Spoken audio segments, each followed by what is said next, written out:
She bought lunch for a stranger with her last dollar. Unaware he was the new CEO she's interviewing. Hello everyone. Before we begin today's story, I have a small favor to ask. Please hit subscribe and turn on the notification bell so you never miss our channel's new videos. It's quick, free, and the best way to support us in bringing you more dramatic stories. Your support means the world to us. Where are you watching from? Drop your city or country in the comments below. Thank you very much. Now, let's get back to our main character. The smell of fried chicken and black coffee filled the air of a small diner on the corner of 3rd and Maple.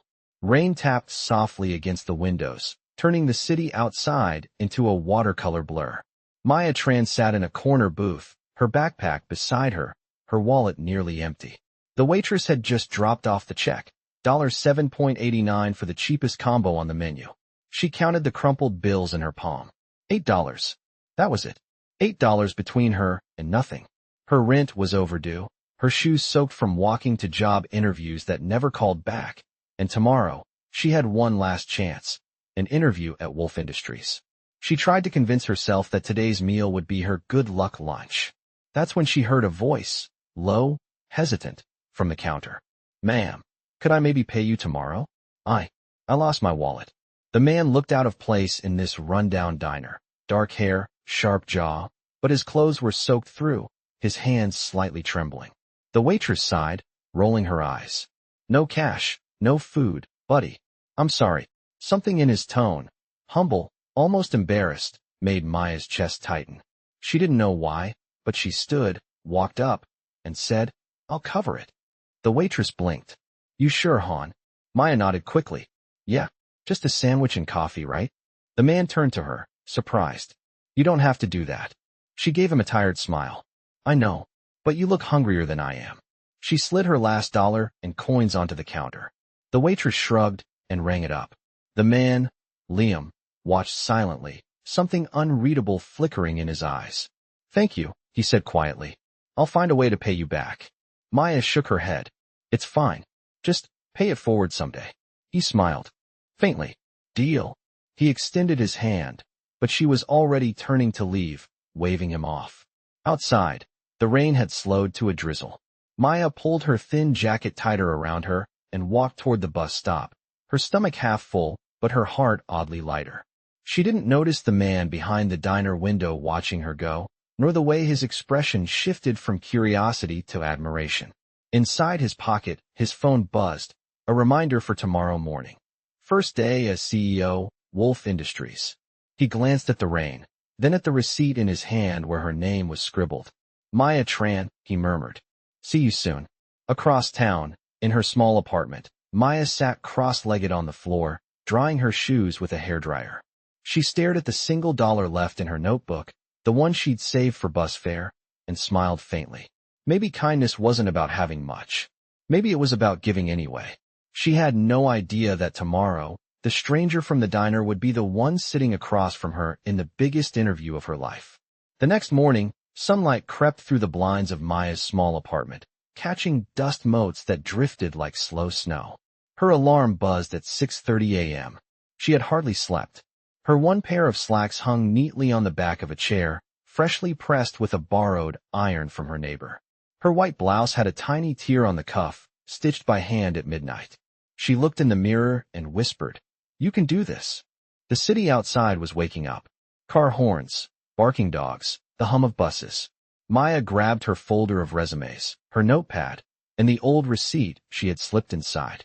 She glanced at the name scrawled at the bottom. Thank you, L, smiled faintly, and tucked it back in. Wolfe Industries loomed like a glass mountain downtown, reflecting the rising sun. The lobby was vast, marble floors gleaming, a receptionist's desk that looked more like a museum counter. Maya felt her stomach twist. She had never been in a building like this before. Good morning. I am here for the 9 a.m. interview, she said. The receptionist looked up politely, handed her a visitor badge, and pointed toward the elevator. 23rd floor.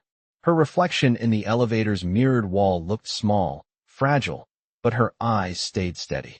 When the doors opened, a woman in a navy blazer led her to a waiting room filled with candidates in sharp suits and glossy shoes. Maya sat quietly at the end of the row, trying not to stare at her worn-out heels. 10 minutes passed. Then 15. Finally, a voice called, "Maya Tran." She stood quickly, heart hammering. The assistant led her into a bright conference room. Floor-to-ceiling windows revealed the skyline stretching endlessly. A long table gleamed under the light. At the far end, a man stood with his back to the door, reading a file. His voice came calm and clear. "Good morning, Miss Tran. Please, have a seat." She froze. The voice. The profile. When he turned, the world tilted for half a heartbeat. It was him, the man from the diner, Liam Wolfe. But today he was different. His hair neatly combed, suit tailored, the quiet power of someone who belonged in rooms like this. Maya blinked, unsure if she should speak. "You," she started, then stopped. He gave a small smile, eyes warm but unreadable. "Please sit. Let us start fresh, shall we?" Her pulse thundered in her ears as she lowered herself into the chair. He asked the usual questions: work experience, teamwork, problem-solving. But his gaze lingered on her face, her hands, like he was seeing more than her words. "Why do you want to work here?" he asked finally. Maya took a breath. "Because I believe what matters most in business is people. I have learned that kindness and resilience build more than profit. They build trust." For a moment, silence hung between them. Then he nodded slowly. "That is the good answer." The interview wrapped up smoothly, though her mind raced. Was he testing her again? Did he remember the diner at all? Outside the room, she exhaled shakily, unsure if she should laugh or cry. The elevator doors closed around her reflection once more.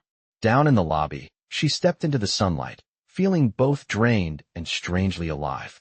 Across town, in his office, Liam sat by the window, holding the old diner receipt between his fingers. A faint smile touched his lips. "You passed the real test, Maya," he murmured. He set the paper gently inside his drawer, next to a small note card labeled "Kindness First." The plan forming in his mind was clear. She would not just get the job, she would change the company's heart. 2 days later, Maya was back in her tiny apartment, staring at her phone, waiting for an email that might never come. The interview had gone well, she thought, but then again, she had felt that way before. Hope had a cruel way of turning into silence. She picked at the loose thread on her sleeve, telling herself not to check her inbox again. Then, the soft chime of a notification broke the stillness. Her breath caught. The subject line read, "Congratulations, Wolfe Industries." She opened it with trembling hands. The message was short and formal. "Dear Miss Tran, we are pleased to offer you a position as junior analyst in the Community Relations Division. Please report Monday at 9 a.m. For a moment, she could not move. Then she laughed, tears stinging her eyes. She had done it. The next morning, Maya stood once again in the vast marble lobby, now with a staff badge clipped to her blouse. The receptionist smiled knowingly. "First day?" "Yeah," Maya said, still half in disbelief. First day. The office space buzzed with quiet energy, rows of glass cubicles, the hum of keyboards, the faint aroma of coffee. A woman with auburn hair introduced herself as Carol, her supervisor. "We handle outreach projects and charity initiatives. Mr. Wolfe personally reviews most of our proposals," she said, handing Maya a stack of files. "Start by reading these." The day passed in a blur of orientation meetings and data sheets.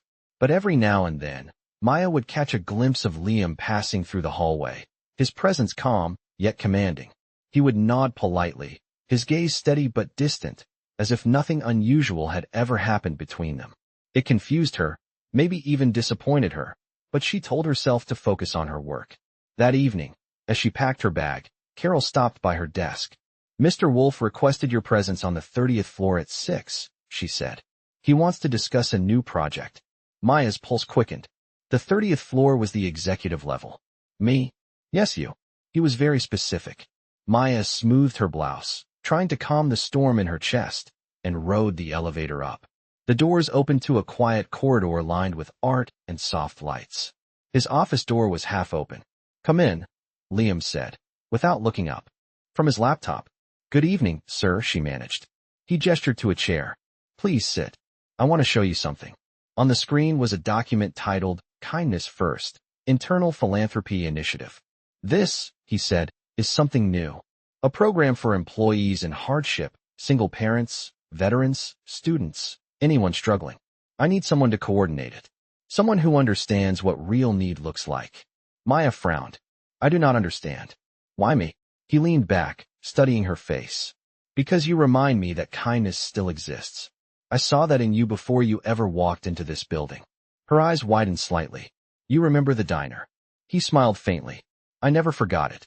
For a moment, the air between them was heavy with unspoken gratitude, respect, and something gentler, more dangerous. I am offering you this role, he said finally.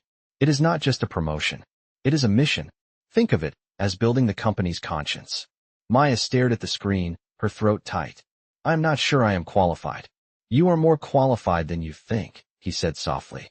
You have lived what others only talk about. She nodded slowly, heart swelling with both pride and disbelief.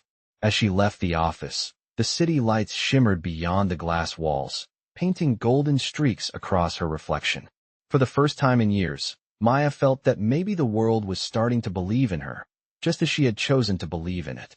By the end of her first month at Wolfe Industries, Maya had already begun shaping the new Kindness First program into something real. The walls of her small office were now covered with sticky notes, charts, and handwritten letters from employees who had shared their personal struggles. Every story mattered to her. Every request was read carefully, no matter how small. Liam checked in twice a week, always polite, always measured. He never brought up the diner again, yet every time their eyes met across the conference table, the air seemed to shift. There was something unspoken there, something that made her heartbeat quicken and her thoughts blur. One evening, he stopped by her office unannounced. Still here? He asked, leaning casually against the doorframe. Just trying to finish the draft proposal, Maya replied, rubbing her tired eyes. He walked in, glancing over her notes. You are doing more than I expected. You have turned an idea into a movement. She laughed softly. I'm just trying not to mess it up. Liam smiled. You will not, because you care more than anyone else. For a moment, they stood in silence, the hum of the city faint beyond the window. Then he said, Come on. You deserve dinner. My treat. She hesitated, unsure if it was right. But his tone was gentle, not commanding. She nodded. They ended up at a quiet restaurant near the waterfront. The place was softly lit, the kind where voices dropped naturally. Over plates of pasta and the sound of the waves beyond the glass, they spoke about everything but work. Maya told him about her father, a mechanic who had passed when she was 16, and her mother who cleaned houses to keep them afloat. Liam listened intently, his usual stoicism melting into warmth. You know, she said quietly, I used to think success was about climbing out of where I came from. But maybe it is about not forgetting it. He looked at her, something like admiration flickering in his eyes. Exactly. That is why I started Kindness First. I lost sight of people for a long time.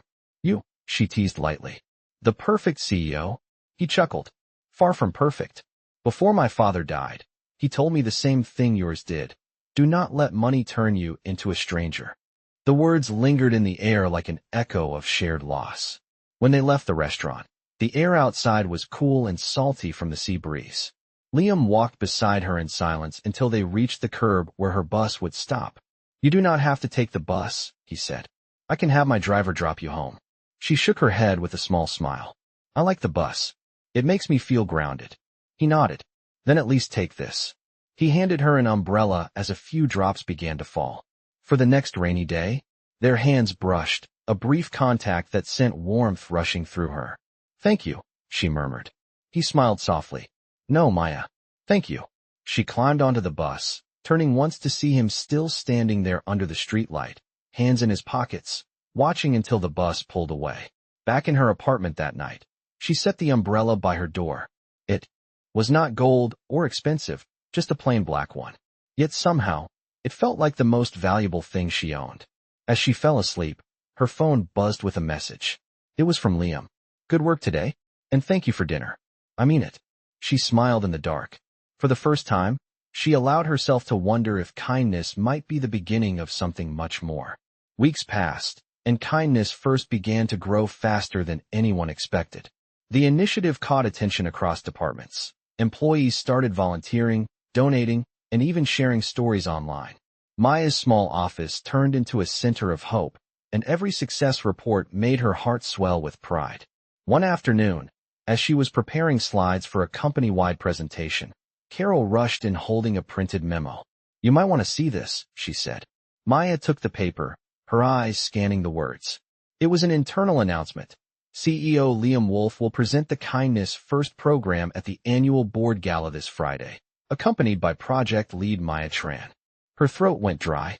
The gala was the company's most important event of the year, filled with shareholders, executives, and media. She had never even attended something that formal. "Do I really have to speak?" she asked nervously. Carol grinned. "You earned it," Mr. Wolfe insisted. The rest of the week felt like a blur of late nights and nerves. By Friday evening, Maya stood in front of the mirror in her small apartment, adjusting the navy dress she had borrowed from Carol. It was simple but elegant, and for once she looked like she belonged in a place of light instead of shadows. When she arrived at the hotel ballroom, the scene was dazzling. Crystal chandeliers, a sea of suits and gowns, the faint notes of a string quartet. Liam found her by the entrance, his tuxedo perfectly tailored, but his smile soft and reassuring. "You look wonderful," he said. "Just remember, this is not about impressing them. It is about telling the truth." She nodded, clutching her cue cards. During the presentation, Liam spoke first, addressing the crowd with quiet authority. He talked about the company's vision, about leadership through empathy, and then he said, "But this program would not exist without one person who reminded me what compassion truly means." He gestured toward Maya. The lights shifted. Hundreds of eyes turned to her. Her palms were slick, her voice trembled at first, but as she spoke about stories of single parents and veterans, about employees helping one another through hardship, something inside her steadied. She ended with a line that came straight from her heart. "Kindness is not charity," she said. "It is connection. And that connection can change everything." The room fell silent for a beat, and then applause swelled like a wave. Liam's eyes met hers across the stage, proud and warm. After the event, reporters and executives crowded around them, praising her speech. For a moment, she forgot her fear.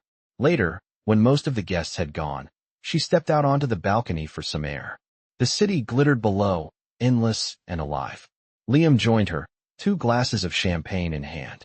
"You were incredible," he said, offering one to her. "I just told the truth," she replied softly. "That is what makes it powerful," he said. There was a quiet pause before he added, "You changed more than a company tonight. You changed me." Maya looked at him, unsure how to respond. "Liam," she began, but before she could find the words, the sound of footsteps interrupted them. A group of board members approached, greeting him formally. He straightened, his expression returning to professionalism. "We will talk later," he whispered. But as the men shook his hand, one of them glanced at her with a smirk. "So this is the young woman behind all the buzz," the man said. "Impressive, Wolfe. You certainly know how to pick your protégés." The tone was sharp, condescending. Maya forced a polite smile, pretending not to notice the implication. Liam's jaw tightened, but he said nothing. That night, as she rode home in a cab, the excitement of the evening began to fade. She scrolled through her phone and saw the first whispers online. Comments under photos from the gala. The CEO's new favorite? Kindness first or something else? The word stung. For the first time since she met him, doubt crept into her chest. By Monday morning, the glow of the gala had turned into the chill of gossip. Maya could feel it the moment she stepped into the office. Conversations stopped when she passed. Whispers trailed behind her like a shadow. She told herself it was her imagination, but the side glances and forced smiles said otherwise. When she reached her desk, an anonymous message was waiting on her monitor. "Sleeping your way to the top looks easier than I thought." Her stomach dropped. She closed the window quickly, her hands trembling. Carol arrived a moment later, her face tight with concern. "Maya, ignore it. People talk when they are jealous." But it was too late. The words had already cut deep. All weekend, photos from the gala had circulated online, with captions twisting the truth. A picture of Liam handing her the microphone had been cropped to look like something else entirely. Even some of her colleagues looked at her differently now, as if kindness could only exist with an agenda. Around noon, her phone buzzed. "Mr. Wolfe wants to see you in his office," the assistant said. Maya hesitated before walking down the long corridor. When she entered, Liam was by the window, his expression unreadable. "Close the door, please," he said. She did. For a moment, neither of them spoke. "I saw the comments," he began finally. "I am handling them. The company's PR team will release a statement." "Do not bother," she said quietly. "People will believe what they want. You should not have to deal with this," he said, his voice sharp with guilt. "It is my fault for putting you in the spotlight." "No," she said, meeting his eyes. "You believed in me when no one else did. I will not regret that." He exhaled slowly, stepping closer. "Still, I cannot stand seeing your name dragged through lies." The silence between them thickened. His hand twitched as if to reach for hers, but he stopped himself. "Maybe it is better if I distance myself for a while," he said reluctantly. Her heart sank. "If that is what you think is best, it is what will protect you," he said. She nodded, though her chest ached. "Then let me do it my way," she whispered. That afternoon, she drafted a resignation letter. It was short and honest. Kindness should never be used as currency. "I am grateful for what I learned, but it is time for me to go." She printed it, folded it neatly, and placed it on Liam's desk after he had left for a meeting. Then she walked out of Wolfe Industries, her badge in hand, her eyes burning but dry. Outside, the rain had started again, the same soft drizzle that had marked the beginning of everything. She walked without an umbrella, letting the water cool her skin. The city lights blurred, the sounds muffled by the downpour. In her pocket, she still carried that first diner receipt, now faded and creased. It had once been proof of something pure, a moment of human connection untouched by judgment. Now, it was all she had left of that brief, shining belief. Across town, in his office, Liam found the letter. His jaw tightened as he read it, the paper shaking slightly in his hands. He looked toward the window where the city stretched endlessly below, his reflection fractured by raindrops. "You deserve better than this," he whispered to no one. He opened the drawer, pulled out the same old receipt, and placed it beside her letter. His decision formed in silence. If the world could not see the truth, then he would show it himself. He would make sure everyone knew who Maya really was, a woman whose kindness built something money never could. The days that followed felt strangely quiet for Maya. Without the daily rush of Wolfe Industries, her apartment seemed too still, the silence pressing on her ears. She applied for a few smaller jobs, mostly administrative positions, but her heart was not in it. Every time she opened her laptop, the news articles about the company's gala still appeared in her feed. The comments had died down, but the hurt remained. One evening, as she walked home from a small cafe job she had taken to pay rent, she saw something familiar in the window of a convenience store. A flyer was taped to the glass. "Kindness First Community Drive, a Wolfe Industries initiative." Her chest tightened. She thought the program would have been shut down after her resignation, yet there it was, still alive. She hesitated before stepping inside, asking the clerk, "Do you know who is running that event?" The man shrugged. "It says the CEO himself will be there this weekend. Big charity thing downtown." That night, Maya lay awake, staring at the ceiling, replaying everything in her mind. The diner, the first day at work, the balcony conversation, and the way Liam had looked when he said he wanted to protect her. She missed him, but more than that, she missed believing that kindness could survive in a cruel world. When Saturday came, curiosity drew her to the community center where the event was being held. The parking lot was crowded, volunteers wearing blue shirts with the Kindness First logo printed across the front. Inside, tables were set up with food drives, scholarship signups, and donation boxes. A stage stood at the center, where Liam was speaking to a group of reporters. Maya stayed at the back, hidden among the crowd. His words reached her through the noise. "This initiative began because of one person," he said, his tone steady. "Someone who reminded me that leadership is not about power, it is about empathy. The rumors and headlines will fade, but her impact will not." The crowd listened quietly. On the screen behind him, a slideshow began. Images of volunteers, children, families, and then, unexpectedly, a photo appeared. It was from the diner, the very day everything started. The image showed a young woman handing a dollar bill to a stranger in the rain. Liam continued, "Her name is Maya Tran. She once spent her last dollar to help someone she did not know. That single act became the foundation of everything you see here today." A murmur spread through the audience. Maya's heart raced. She wanted to disappear, but she also wanted to cry. Liam's eyes swept across the crowd as if searching for someone. Maya, if you are here, I hope you know that your kindness did not go unseen. The room filled with applause. Maya stepped back, overwhelmed. She did not expect recognition, only closure. But as she turned to leave, a volunteer tapped her shoulder. Excuse me, the young woman said. Are you Maya Tran? Maya froze. The volunteer smiled. He asked me to give you this if you showed up. She handed over a small envelope. Maya opened it slowly. Inside was the diner receipt, laminated now, along with a handwritten note. Some debts are not meant to be repaid. They are meant to be honored. Thank you for teaching me that. Liam. Her vision blurred as tears filled her eyes. Outside, the afternoon sun broke through the clouds, warm against her face. For the first time in weeks, the world did not feel heavy. Maybe this was not the end after all, but the beginning of something she could not yet name.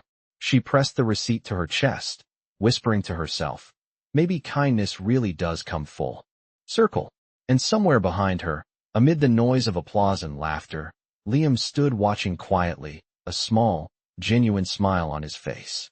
That night, long after the kindness first event had ended, Maya sat on a park bench nearby, still holding the small laminated receipt in her hand.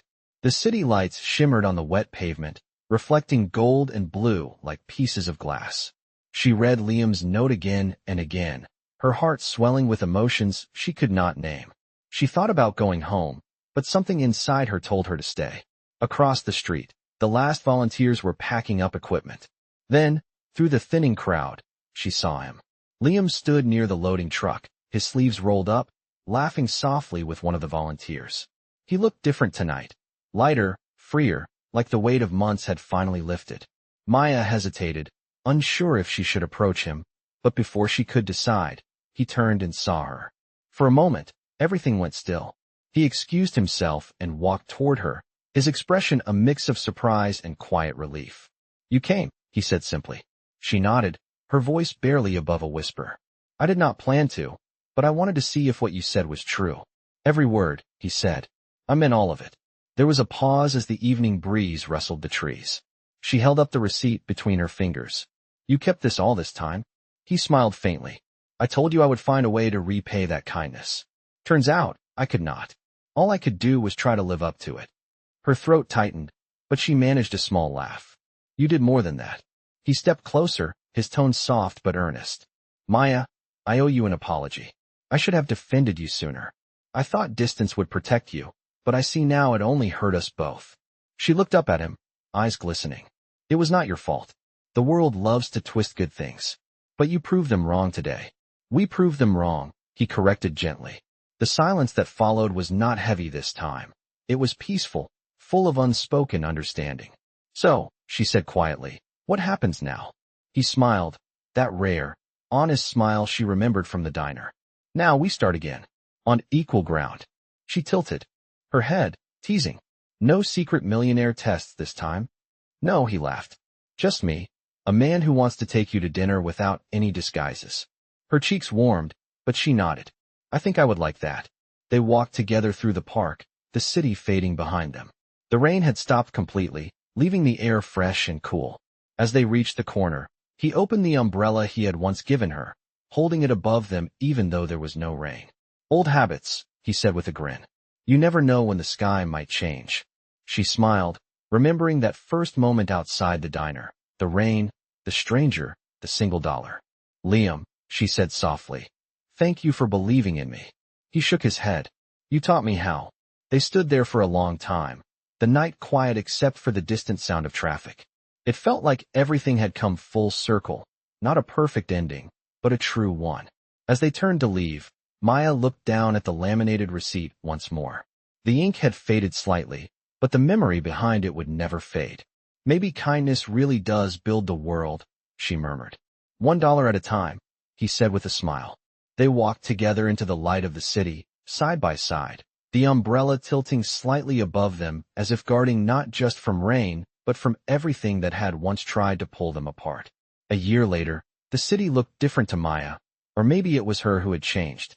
The small diner on 3rd and Maple had new paint on its walls and brighter lights in its windows, but it still smelled like fresh coffee and fried chicken. the same scent that had once marked the beginning of everything. She sat at her usual booth by the window, her laptop open, reviewing reports for the Kindness First Foundation, a new, independent nonprofit she and Liam had co-founded. The logo on the screen made her smile, two hands forming the shape of a heart around a single dollar bill. Outside, the rain began to fall softly, just like that first day. The door chimed, and Liam walked in, carrying 2 cups of coffee. "You are early," he said, placing 1 cup in front of her. "Old habits," she replied, smiling. He sat across from her, his suit jacket damp from the drizzle, his expression relaxed and content. "The board meeting went well," he said. "They approved the expansion into 3 more cities. Can you believe that?" "I can," she said warmly. "Because people want to believe that kindness still matters."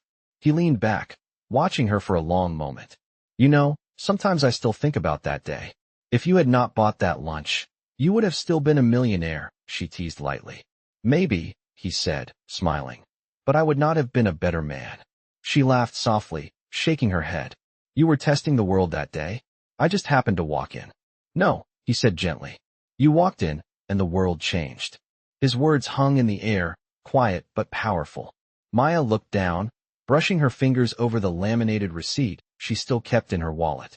"Do you think we will ever stop talking about this?" "Probably not," he said, leaning forward. "Some stories deserve to be told forever."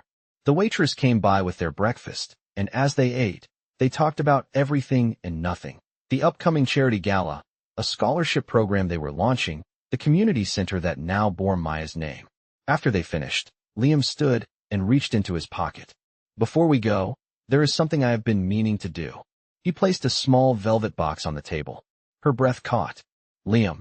He opened it to reveal a ring, simple but elegant, with a small diamond set in a gold band shaped like a folded ribbon. "This is not a grand gesture," he said quietly. "It is a promise. To keep doing what we started, together." Her eyes filled with tears as she nodded. "Yes," she whispered. 1,000 times yes." The diner erupted in soft applause from nearby tables. Outside, the rain slowed to a mist, the sky breaking open with a hint of sunlight. Liam slipped the ring onto her finger and kissed her hand. "So, Mrs. Wolfe to be," he said with a grin. "Where should we hold the ceremony?" "Here," she said without hesitation. "Right here, where it all began." Months later, the diner was filled with flowers and laughter as they stood by the window, exchanging vows under a handmade sign that read, "Kindness came full circle."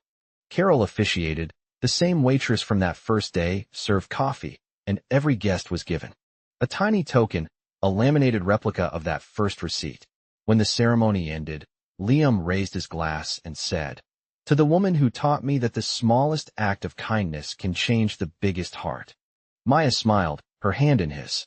"And to the man who proved that true wealth is measured not by money but by how much good you do with it." The crowd cheered. Outside, a rainbow stretched across the sky, faint but steady. And as the music played and laughter filled the room, Maya looked around, her heart full. Life had taken everything from her once, but through kindness, it had given it all back, and more. Some stories end with a goodbye. Theirs began with a simple hello and one small act of kindness that changed everything.